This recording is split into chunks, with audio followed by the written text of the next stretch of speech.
देखिए, मोदी की महंगाई सरकार है भारत में।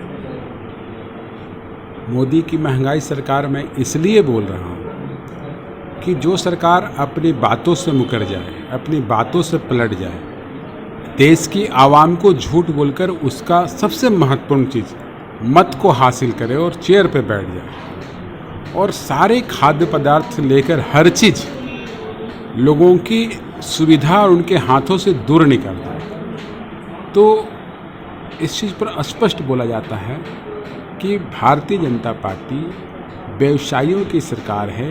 और व्यवसाय में सब तरह का व्यवसाय नहीं, एक दो बड़े कॉरपोरेट घरानों के इशारे पर इस प्रकार देश को अस्त व्यस्त किया जा रहा है।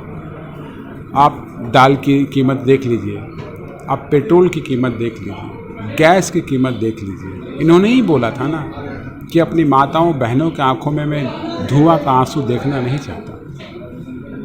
उज्ज्वला योजना के तहत गैस तो दिया, सब्सिडी को हर एक लोगों से छीन गई और जिनको गैस की लाभ दी गई थी अब वो गैस बनाने में असमर्थ है। उसको पीढ़ा और चौकी और बैठने का स्थान बनाकर रख रहे हैं, घर के बाहर फेंके हुए नजर आ रहे हैं। तो महंगाई इस देश को ले डूबा मोदी की महंगाई सरकार ने।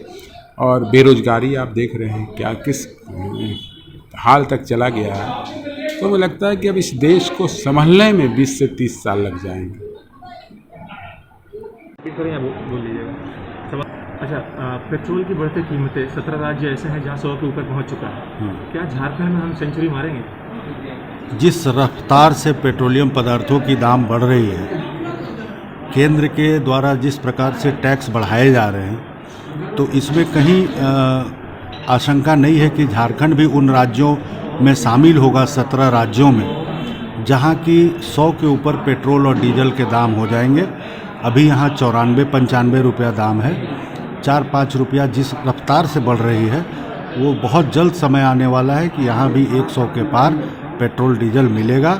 एक और राज्यों का कर जो है वो फिक्स है, वो नहीं बढ़ते हैं, लेकिन केंद्र सरकार की जो टैक्सेस हैं, जो प्रणाली है, वो लगातार वृद्धि हो रही है।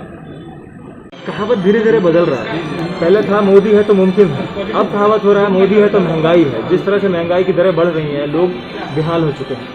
केंद्र सरकार पेट्रोल के दाम हर 2 दिन के बाद कुछ न कुछ पैसे बढ़ते जा रहे हैं। 2 दिन के बाद 39 पैसे बढ़े थे। इस पर क्या टिप्पणी? राज्य को राहत कैसे मिलेगी? कहाँ से राहत मिलेगा? जब देश का प्रधानमंत्री इस बात के लिए कृतसंकल्पित हो कि इस कोरोना के पेंडेमिक में भी हम लोगों को राहत नहीं देंगे, इससे बड़ी महामारी और दुनिया में क्या हो सकती है। बेरोजगारी बढ़ रही है, नौकरी लोग खो रहे हैं, अर्थव्यवस्था मंदी की ओर है। तो इन सारे हालात की जानकारी देश के रहनुमाओं को सब कुछ मालूम है। और 100 रुपए के ज़्यादा पेट्रोल और डीजल की कीमतें बढ़ना, सिर्फ इस साल देखें जनवरी से 2 जुलाई तक में तो 200 रुपये रसोई गैस की कीमतों में बढ़त हो गई। 150 शहर ऐसे हैं देश में जहां 100 के पार हो गए हैं पेट्रोल डीजल की कीमतें। तो अब ऐसे सरकार जो लोगों के कमर तोड़ महंगाई पर प्रहार करती हो, तो ऐसे सरकार से आप क्या उम्मीद कर सकते हैं? कहां से लोगों को राहत मिलेगी? कौन देगा राहत? अच्छा, पेट्रोलियम और डीजल पे जीएसटी नहीं लगता, इससे क्या है कि एक तो झारखंड को अपना जीएसटी और रॉयल्टी टैक्स भी नहीं मिला अभी तक। तो सरकार चलाने में, राज्य में जो भी कार्य होते चलाने में कितनी मुश्किलें आती हैं? बहुत मुश्किलें आ रही हैं। राजस्व संग्रहण की जिम्मेदारी अब के राज्य से लेकर के केंद्र ने अपने पास रख लिया है। और वहाँ से फैसला हुआ था लोकसभा के अंदर, प्रधानमंत्री जी ने कमिटमेंट किया था कि हम जो है वो जीएसटी की क्षतिपूर्ति 14% के हिसाब से करेंगे। वो कहाँ उन्होंने जो है वो अपना कमिटमेंट से मुकर गई है। तो हमारे पास में तो कोई रास्ता नहीं है राज्य की सरकार के पास। जीएसटी क्षतिपूर्ति के लिए पहले उन्होंने कहा कि आप लोन ले लीजिए। हम क्यों लोन लेंगे? जब पूरे देश के प्रदेशों ने लोन से इनकार कर दिया, तब जो है इन्होंने अब तक जो है वो हाथ पीछे करके रखा हुआ। हमारा 1516 करोड़ रुपए बकाया है। हमारे पिछले रघुवर सरकार की जो बकाया थे बिजली बिल के, उसके 1500 रुपये इन्होंने काट लिए खाते से। तो ये सरकार पूरी तरह से है जो जनविरोधी सरकार है, कमर तोड़ महंगाई ला रही है। आप देखिए, ये एक फेनोमिना है, जनरल परसेप्शन है। जब कभी भी पेट्रोल और डीजल की कीमतें बढ़ती हैं देश के हर चीज़ों की कीमतें बढ़ जाती है। चावल, दाल, आटा, चीनी, चायपत्ती, बेसन, सत्तू, तेल, घी, कोई ऐसा चीज़ नहीं है जिसकी कीमत नहीं बढ़ रही। और 1-2 रुपए नहीं, आप समझिए कि दुगुने, तिगुने, 4 गुने से भी ज़्यादा बढ़ती जा रही। 2014 में जो दाल 50 रुपये किलो मिला करता था, आज 200 रुपये किलो दाल मिल रहे हैं। जो तेल 60 रुपये मिले करते थे, आज 200 रुपये में मिल रहे हैं। जो दूध जो है वो 30 रुपये 32 रुपये मिला करते थे, आज 56 रुपये मिल रहे हैं। तो कौन ऐसी चीज़ है जिसकी कीमत जो है वो नहीं बढ़ रही है?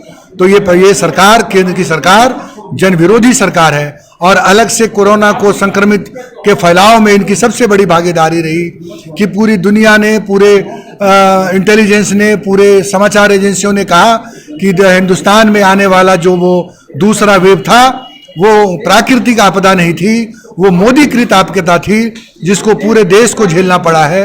गंगा के किनारे लाशें बिखरी पड़ी मिली, हजारों लाखों लोगों ने अपनी शहादत दी है। कौन जिम्मेदार है इसके लिए? तो इस प्रधानमंत्री से अगर देश में प्रधानमंत्री वापस बुलाने की व्यवस्था होती, अगर सरकार को वापस बुलाने की व्यवस्था होती, तो आज इस देश की जनता इस सरकार को वापस बुला लिया होता। अगर आप इस चैनल पर नए हैं तो हमारे चैनल को लाइक, शेयर एंड सब्सक्राइब जरूर करें ताकि आने वाली देश विदेश की खबरें आपको मिलती रहे। स्वदेश वाणी।